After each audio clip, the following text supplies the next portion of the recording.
বাংলাদেশ জাতীয়তাবাদী স্বেচ্ছাসেবক দলের ৪৫তম প্রতিষ্ঠাবার্ষিকী উপলক্ষে মুন্সিগঞ্জের সিরাজদিখানে আলোচনা সভা ও বর্ণাঢ্য র্যালি অনুষ্ঠিত হয়েছে। আজ বুধবার বেলা 11:30টার দিকে উপজেলা মোড়ে বিএনপির কার্যালয়ের সামনে আলোচনা সভা অনুষ্ঠিত হয়। পরে উপজেলা মোড়ে থেকে র্যালিটি শুরু হয়ে সিরাজদিখান বাজার প্রদক্ষিণ করে গোয়ালবাড়ি মোড়ে গিয়ে শেষ হয়।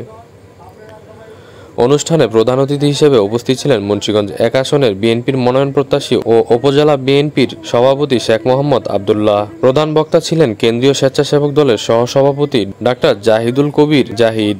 বিশেষ অতিথি হিসেবে উপস্থিত ছিলেন উপজেলা বিএনপির সাধারণ সম্পাদক এম হায়দার আলী, জেলা বিএনপির সদস্য আতাউর রহমান, জেলা স্বেচ্ছাসেবক দলের সাধারণ সম্পাদক সিদ্দিক মোল্লা, উপজেলা স্বেচ্ছাসেবক দলের আহ্বায়ক আজিজুল ইসলামের সভাপতিত্বে এবং উপজেলা স্বেচ্ছাসেবক দলের সদস্য সচিব শেখ রাসেলের সঞ্চালনায় আরও উপস্থিত ছিলেন উপজেলা যুবদলের আহ্বায়ক ইয়াসিন সুমন, উপজেলা যুবদলের সদস্য সচিব শাহাদাত শিকদার সহ উপজেলার ১৪ ইউনিয়নের স্বেচ্ছাসেবক দলের নেতাকর্মীরা অংশগ্রহণ করেন।